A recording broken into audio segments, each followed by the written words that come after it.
Hey, Whippersnaps, this is Tortimer the Grey. Welcome back to another exciting episode of Pokemon Showdown Grey version Season 2. Today we are in the second round of the Elite Four, and we are taking on the Ghost-type leader and their Ghost Acolytes. Leading off today with Update, and they have got Nana, the Frostlass, out, throwing up those taunts, keeping Zuko from doing a whole lot. So Zuko just decides, alright, well let's just go ahead and kill it then. Flare Blitz takes it down to its sash, and then going to throw up the Hidden Power to finish off the Frostlass there. Cursed Body disabling the Hidden Power, I believe. But yeah, Stan then coming in, gonna take a hard Flare Blitz from Zuko as well, as Zuko goes down to Recoil and Life Orb damage. Hanu then switching in. Hanu usually leads, but with the taunting Frostlass, had to get Hanu out of there previously, so he's still at full juice. Gets the rocks up, and then gonna be able to finish off Stan there, so that works out pretty nicely. Saya coming in and taking some rocks damage. The Aqua Jet doing good damage to Saya, and then Hanu going down. Considered for a brief moment using the Shell Smash there, but I knew for sure that energy ball was coming. I was like, well, Hanu's not getting another turn, let's just do what we can. Ruben then comes in, and I've never really battled up against an Oricorio, but apparently, I'm not sure exactly what that ability does, but it's something to do with if you use dance moves, it takes your boost as well, or something to that effect, because that's what it did. Raistlin finishes off Oricorio, going up against Castle Rock here, and gets Toxic. Castle Rock going to protect itself as Raistlin throws up the Dragon Claw, getting a little bit of health back there, and then Raistlin can be able to land. This time, we do get a crit there. I'm not certain if that mattered or not, but because Raistlin's pretty powerful, and we already had a Dragon Dance up, but it may or may not have mattered. It was a crit. Raistlin able to finish off the Chandelure, goes down to the toxic damage at that point. Checkmate then comes in, the Porygon. Legion then going to come in and Mega Evolve, throw up the Meteor Mash, and finish off the Porygon before it can start with its conversioning antics there. So thank you so much for participating this week, Acolyte Update. I greatly appreciate it. Let's check out what the rest of you guys have in store for, shall we? Here we go. Alright, battle number 2 up against Acolyte Shunosaurus, and Ariados comes in as both Hanu and Ariados set up the hazards. Hanu's going to get the Stone Edge going, but that just takes it down to its sash, so it is able to get both Sticky Webs and one layer of Toxic Spites up. Hanu is then going to go ahead and Shell Smash, because it's just not worth taking Hanu out at this point. So he's going to Shell Smash. He's got the rocks up, that's all he's really got to do. Unfortunately, I do not have knockoff on Hanu at this stage, although I do, despite the fact that after what we talked about last time, I guess you guys, we haven't really, I totally forgot to cover this, but most of you guys have seen it since you battled this week, but we did, so as I said last episode, go ahead and rearrange the team a little bit, just made a more well-balanced team, as opposed to planning for the specific type, because I didn't even think when we first started the Elite Four, and I did this in Season 1 too, I just kind of like made a team for the first type, and then realized, wait, crap, no, I'm supposed to be stuck with this team the whole time, so we will be using this more well-rounded team for the remainder of the Elite Four. But, as such, I won't be switching the Pokemon around, but I will be taking liberty of switching some moves around, although I didn't really do that for this week. I made this team prior to rolling the Ghost type that we did this week, so it just kind of worked out okay for us. And I do want to stress, I did build the team before we rolled, so I had Sandman, the Darkrai, on my team, which you'll see a little bit more in some other battles, but I wanted a Dark type, a strong special attacker, and Darkrai had a really good special attacking stat, and I was like, well, I've never used one before, but I know they're annoying, and so I grabbed him before I even knew it was Dark type, or Ghost type this week, so, but yeah, anyway, thank you so much, Acolyte Shunosaurus, I greatly appreciate it. Let's jump into the next one, shall we? Here we go. Alrighty, battle number 3 up against Acolyte Adorum, and Addy, or the Ghost of Addy, throws up the Will-O-Wisp up on Hanu, as Rotom is going to allow the rocks to get set up.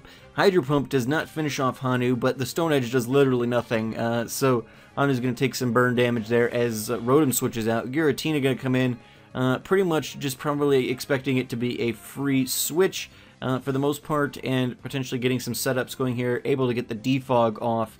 Hanu not going to survive long enough to get rocks set back up as Hanu goes down. Raistlin then forces out Giratina, comes in with the Aegislash. I wasn't sure if that switch was... I considered going for the Dragon Dance that turn, predicting a switch, but I decided to just go for the Dragon Claw, and it didn't really do much to Aegislash, but Aegislash can't really do much to us either, so we are going to be able to go ahead and start setting up some Dragon Dances here, which will hopefully work out okay in our favor. The Earthquake finishing off the Aegislash there. Mimikyu then coming in as Raceland. I decided to just go for the Gigavolt Havoc Z-Power there, unfortunately forgetting about Disguise and how it completely negates. It's not a sturdy, it completely negates the first move. So that was unfortunate, a waste there. It was a bad misplay on my behalf. Lost me my Dragonite. Legion throws up the Meteor Mash, but yeah, Chandelure's going to just laugh at that and finish off Legion without any trouble whatsoever. Sandman then switches in and is going to throw up the Dark Pulse, finishing off the Chandelure, and Sandman hangs on until Mimikyu comes back in, throws up the Sludge Bomb. Not going to do a whole lot there though, and going to go down to the Play Rough. So Mimikyu finishes off Sandman there. Fumzy then switching in. He's going to take a Shadow Sneak and throw up the Flamethrower there. Gets Mimikyu very close to dying, but doesn't land the burn, so not going to finish off that turn. Shadow Sneak, though, with its Life Orb damage, going to finish off Mimikyu. Addy then brings in Gengar. Gengar going to Mega Evolve and throw up the Will-O-Wisp on Fumzy there. Will-O-Wisp throws the Fumzy throws the Will-O-Wisp right on back as they both take burn damage. Mega Gengar, they're going to start throwing up the Hex, which is going to finish off Fumzy in one shot. And that just leaves me with Zuko. Zuko's going to go for the Protect there. We avoid the Sludge Wave, but even with the speed boost, Zuko's not going to be faster than Mega Gengar, and Gengar will finish Zuko off there. So Addy taking a handy victory up against us. No issue for him whatsoever there. He really ripped through the team. But yeah, thank you so much for participating this week, Acolyte Addy. I greatly appreciate it. Let's check out what the rest of you guys had in store, shall we? Here we go. Alrighty, here we go up against Acolyte the Espresso Cat, and he leads off with Deezer, his beloved Gourgeist there. Hanu takes a Seed Bomb and is going to go down to Sturdy and then get finished off by the Shadow Sneak there. Zuko then switches in and throws up the Protect. I just kind of wanted to predict the switch, or see if the switch was coming or not. We do get the speed boost up, and then the Flare Blitz will finish off the Gourgeist, no trouble whatsoever. At that point then, I believe that Chandelure is going to come in. No, Jonah comes in, the Gengar. Gengar then going to Mega Evolve. Zuko at this point is faster than the Gengar though, because the speed difference doesn't take effect till the next turn. So Zuko's able to get in there, finish off Gengar before he can cause any trouble. Nebby then comes in. We throw up the Flare Blitz, and Zuko is going to go down to Recoil while Nebby hangs on. Sandman then comes in, 4 times effective Dark Pulse on a very low percentage, able to finish off easy. Georgina then switches in as we try to throw up the Dark Void, which is the sleep-inducing move, but it didn't hit, which is kind of obnoxious. It actually is a fairly low accuracy move, but I feel like every time I go up against Darkrai, it lands every single time.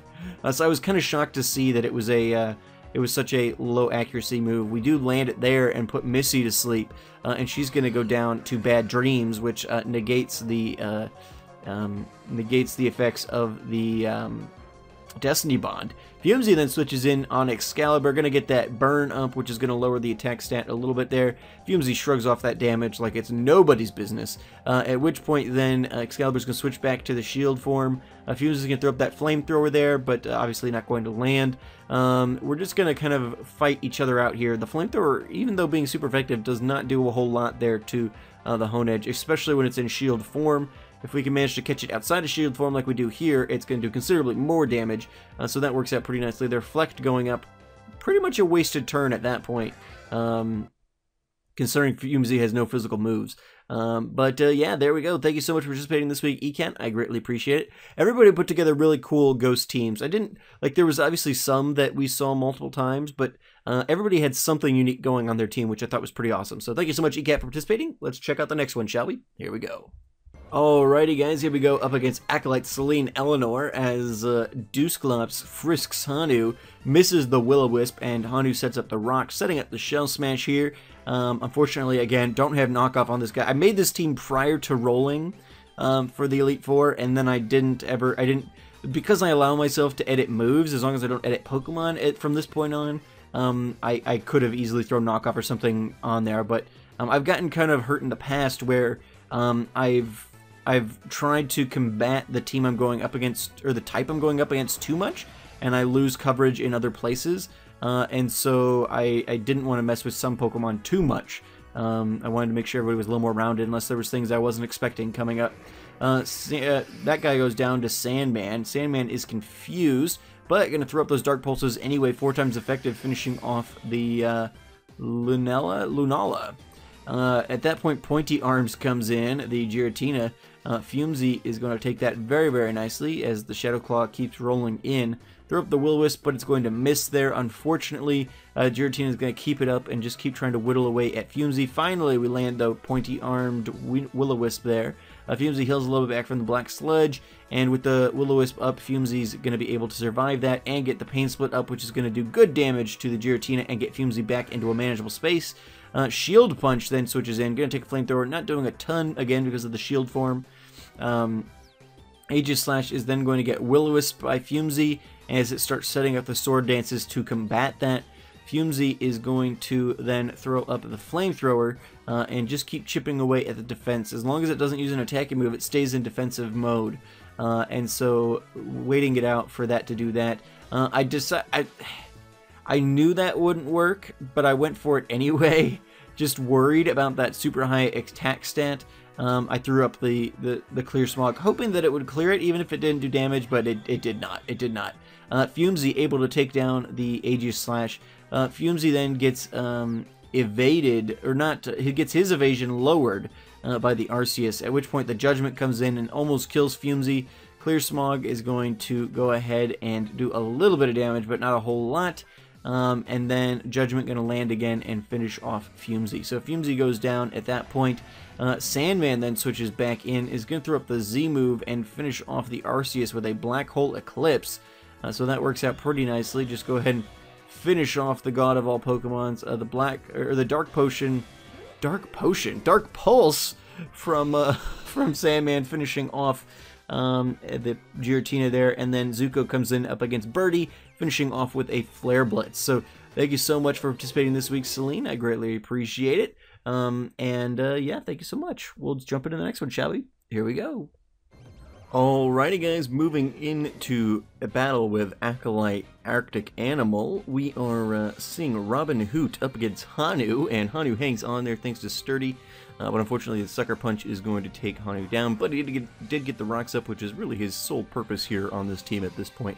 Chandelure then comes in, predicting the Will-O-Wisp, getting the Flash Fire boost. Chandelure is then going to hide behind the Substitute there, and Fumsy's going to come on out, bringing in Zuko, just kind of hoping that Zuko will be able to resist the fire enough, but unfortunately Zuko takes a really hard hit, and Zuko does not have enough of a varied moveset to really be able to do a whole lot to this ghost type here. So unfortunately we're pretty much stuck using our Hidden Power Ice, because we pretty much have fire moves and we have fighting moves, and so unfortunately Zuko is going to go down as death fodder there. Raceland comes in, is going to be able to finish off the Chandelure with the Earthquake, finish off the substitute of the Chandelure with the Earthquake, and then the other Earthquake lands and is going to do pretty good damage, but still not be able to take down the Chandelure until the third one. So that's a little bit disappointing, but Raceland able to finish off there. Robin Hoot then coming in as Raceland sets up the Dragon Dance. The Spirit Shackle is unfortunately going to be enough to finish off Dragonite, so Dragonite goes down. Sandman then switching in as I keep wanting to say Dr. Hoot. Robin Hoot is going to be Dark Voided and fall asleep as it switches out. Sandman throws up the Dark Pulse, which does a pretty good job against Pringles there, and so Pringles is going to go down to a second Dark Pulse. Excalibur then switches in. Sandman is going to throw up the Nasty Plot there. Unfortunately, it is going to go ahead and use Corkscrew Crash, which I believe must be its Steel type Z move, and Sandman goes down, so that's a little unfortunate. Will-O-Wisp going to land on Arceus, and at this point I'm kind of looking at his team and realizing, oh, yeah, we're screwed, because I'm pretty much down to Fumsy and Legion is actually weak against this gym, and so, or not this gym, but this type, this Elite Four that we're going up against here. Legion throws up the Meteor Mash, gets Arceus down to a decent range. It actually hangs on with the Shadow Ball, which is kind of surprising. So Legion able to finish off Arceus, but we still have 3 relatively strong Pokemon here up against us, and Legion goes down to the first Shadow Sneak comes across. So Mac, for like the 10th week in a row or something, I haven't gone back and looked, but it's been a while that he's had this streak running. He just wrecks me. And so Mac really proving to be the dominant force here in this season of the Grey version. We've got 2 more battles to go this week, so let's check them out, shall we? Here we go. Alrighty, guys, up against Acolyte Scad. Hanu sets off against Noir, the Mega Sableye. Sableye is going to both Will-O-Wisp Hanu and send the rocks back, so that's a little bit disappointing. And I make the bad choice here of just being like, alright, screw it, Hanu's done, let's just use our Z move and get out of here. But we can definitely use Z moves at a later point in the battle, and we only get 1, so that was kind of a stupid waste, especially considering how stupid bulky this thing is. Holy crap, that Z move did nothing, and so Hanu's just left to kind of chip away at the Sableye as best you can. Unfortunately, the Sableye, yeah, is able to heal up there and is gonna survive pretty handily there. Sandman then coming in, gonna throw up the Dark Void, which I didn't realize that was gonna Magic Bounce either, so that was really disappointing. So I put my own Sandman to sleep. Pika 2 at that point switches in, and we get the Sludge Bomb going, which breaks the disguise at least, as it starts to set up some sword attacks there. Sludge Bomb number 2 gonna land, not do a whole lot. Thankfully, Play Rough misses. We throw up the Dark Pulse there, which is thankfully enough to finish off the Mimikyu, so that works out pretty nicely for us. Dark Pulse then gonna finish or hit the Hone Edge. Out of the Hone Edge, the Aegis slash pretty hard as the Dark Void lands once again, this time not putting us to sleep. Bad Dreams, Sandman's ability, taking 1/8 of the damage for sleeping Pokemon. Sandman gets 2 times special attack and is going to start chipping away at Noir. The burn going to do some progressive damage, but not going to affect Sandman's output at least, so down goes the Sableye. At which point, Emotep is going to switch in. The Dark Void is going to miss there. I forgot at that point that I think the Aegis Slash is still sleeping. And yeah, so the Aegis Slash is still sleeping, so we wouldn't have been able to put that Pokemon to sleep anyway. Sandman able to finish off Aegis Slash there. At which point Scarecrow comes in, throws the Dark Void, but it misses, and down goes Sandman to the Marowak. At which point Raceland switches in and is going to throw up the Dragon Dance here.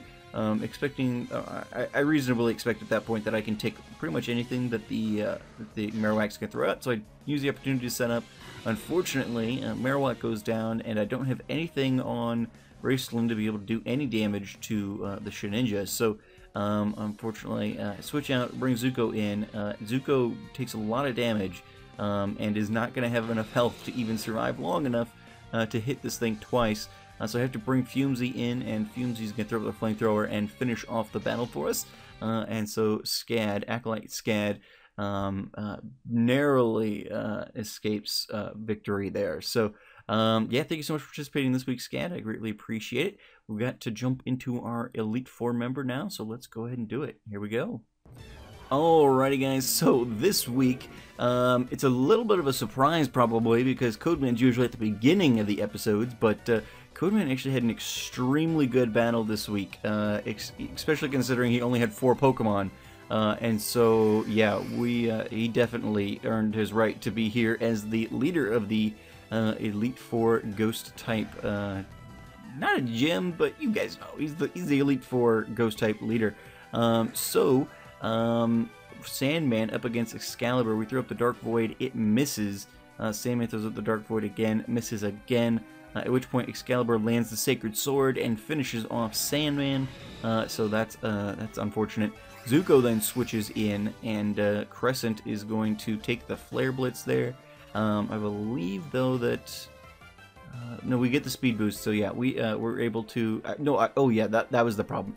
That was the problem. I assumed that the hidden power would be enough to finish off Crescent at this point, which was dumb. And so it survived and was able to finish off Zuko, at which point Legion comes in with the Bullet Punch to finish it off.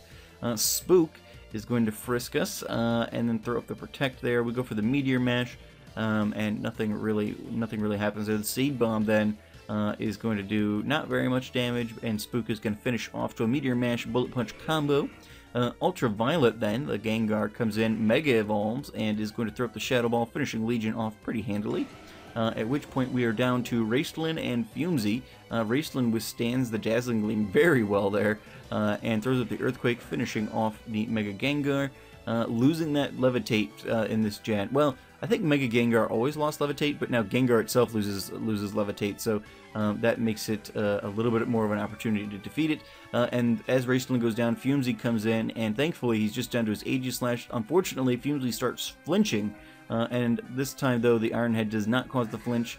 Well, no, I guess it didn't even really matter. That's right, the thing went down to Life Orb damage. So Fumsy may have even flinched there.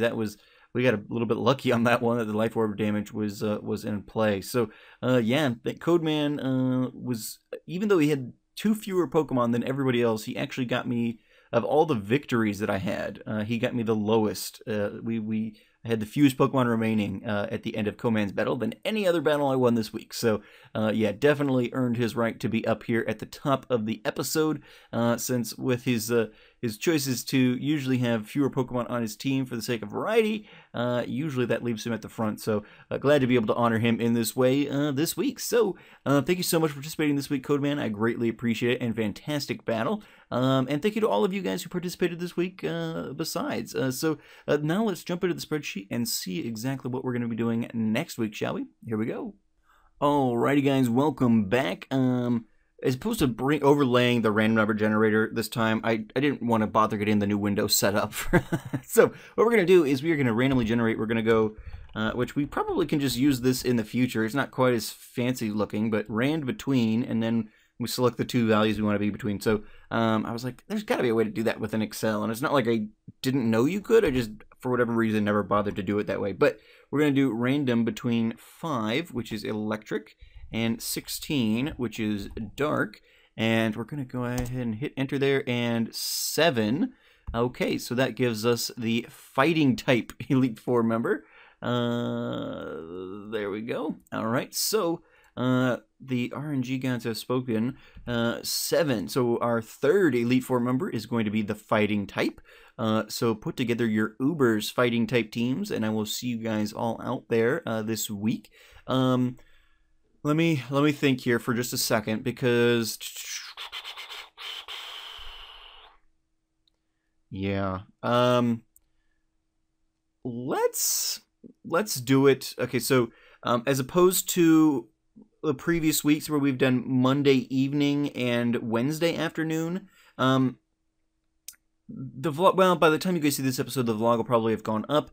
I'm not going to be streaming for a while, so the Tuesday afternoon time slot opens up there for me. So probably what we're going to do is, in sake of, here's the deal. So at this point now, my wife is off work for the summer. So she's a teacher, school's out for summer, and she is going to be around a lot more, which is going to make my kind of random time slots where I'm able to get in and do YouTube stuff a little bit difficult. And so, despite, even with the vlog, so I'm taking a bit of a break from recording and streaming so I can get my life in a little bit more of an order in the coming weeks and months, and so there's going to be a little bit of a deficiency of content other than my 2 story-based series, which is the Wedlock and the Gray version. Those are both pretty close to the end, so we are going to keep doing Gray version despite the fact that most of my other content creation is going to be going away. But the fact of the matter is, she's going to be home for the summer, and so I'm going to need to make sure I give myself enough days so that I can definitely find a time slot to record the thing. So what we're going to do is Monday evening from 5 to 6 p.m. EST, and Tuesday afternoon from 12 to 1 p.m. EST. So same time slots, basically. I'm just moving it up one day so that I have, you know, more opportunities throughout the week to potentially get it recorded once I get all of my replays done. So Monday from 5 to 6 p.m. EST and Tuesday from 12 to 1 p.m. EST will be our battle times for this week. So I'll make sure I put that in the Discord because it is a change, and I know a lot of you guys don't necessarily always watch the very end of the episode, or you only watch the very end of the episode. Anyway. Well, thank you guys so much for participating. Thank you guys so much for watching. And thank you in advance for putting together your Fighting Ubers teams. And I'll see you guys out there Monday from 5 to 6 p.m. EST or Tuesday from 12 to 1 p.m. EST. Details, as always, in the description for how you can find me on Showdown. Anyway, guys, I've been TortimerTheGreyYT. You guys have been great. Make sure there's likes, comments, subscriptions for me, guys. And I will see you all back here next time. Alrighty, guys. Have a good one.